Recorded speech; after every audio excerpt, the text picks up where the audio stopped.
Hello there. This video is to go over the one-step equation homework, which is page 4 in your salmon colored packet. So I'm going to go through these, the solve and the check. I probably won't check them all just because this is just a homework assignment that we're going over. But if you need me to go over a check, definitely just send me an email and I'm happy to do that. Or like always, you can do Mrs. Kastek at 12:30. Okay, so I'm going to start with number 1 here. Remember, the goal when you're solving equations always is to isolate the variable. So we want to get the x by itself. Right now, the x is being multiplied by 2. So the opposite of that is to divide by 2. Whatever I do on one side, I have to do to the other. So we get -3 equals x, and we are done. To do the check, remember, step 1 is we rewrite the original equation. Step 2 is in place of x, we plug in what we found x to be. In this case, it's -3. And then 2 times -3 is -6, and it checks. Number 2, again, we're trying to get the x by itself, so we divide both sides by -8. Be careful here because of that negative. And a positive divided by a negative is a negative, so our answer is -3. I'm going to skip that check. So again, if you need help with your checks, please let me know. Number 3, to get the w by itself, we got to get rid of this -7. So we add 7 to both sides. That gives us w equals 18. So then for the check, we rewrite the original. In place of w, I put in 18. And 18 minus 7 is 11. And it checks. Number 4, I have to get rid of that +3. So I subtract 3 from both sides. Just be careful with your integers here. You have -9 and -3. They're both negative. So that gives you a -12. And again, I'm going to skip that check. Number 5, to get the a by itself, we have to get rid of that -3.5. So we add 3.5 to both sides. So I bring the a down, and this is going to give me 18.4. Okay, I'm going to skip that check. For number 6, to get the c by itself, we have to get rid of this -5/6. So we're going to add 5/6 to both sides. Okay, so we just want to be careful here with these fractions. So we bring down the c. 5/6 is the same as 10/12. Okay, so you could definitely put this into your calculator. I'm doing this right now without the calculator. So, it's always nice to refresh those fraction skills.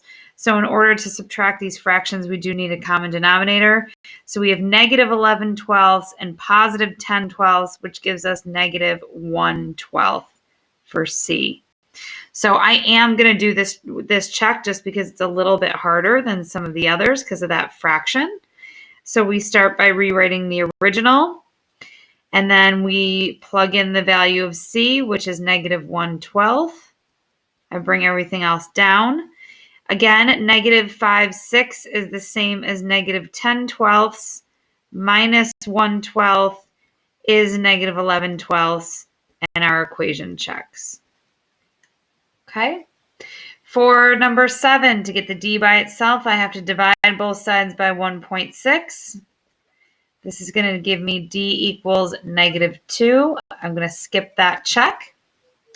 For number 8, we want to be careful on number 8. So what this says is -x divided by 2. Now, just for a little background, when you have a fraction that's negative, you can think of that as either the numerator being negative or the denominator being negative, but not both. No. Okay? Not both. In this case, if we think of the numerator as being positive and the denominator is being negative, it's going to make this a lot simpler. Because then what's happening is to get the x by itself. Right now that x is being divided by -2. So we're going to multiply both sides by -2. So then those -2's will essentially go to 1 or cancel out. And we'll be left with 6/4, which is the same as 3/2. You do not need to make that 1.5. Okay, so don't even worry about doing that. I am going to do this check again just because it's a little bit harder. We start by rewriting the original, And then in place of x, I'm going to plug in 3/2, and I just put that right in the fraction like that. Don't worry about it. You're going to plug this right into your calculator, -3 ABC2 divided by 2, and that will give you -3/4 equals -3/4, and it checks. Okay, moving down to number 9. Robin had some video games. Okay, we don't know how many video games. But then she received 4 more games for her birthday. She now has 10 video games. How many video games does she have before her birthday? Okay, so I'm going to put a V up here. Robin had some video games. We don't know how many video games that is, so that's going to be our V. So we're starting with V. She receives 4 more, so we add 4 to however many she had, and now she has 10. So that should be your equation for that.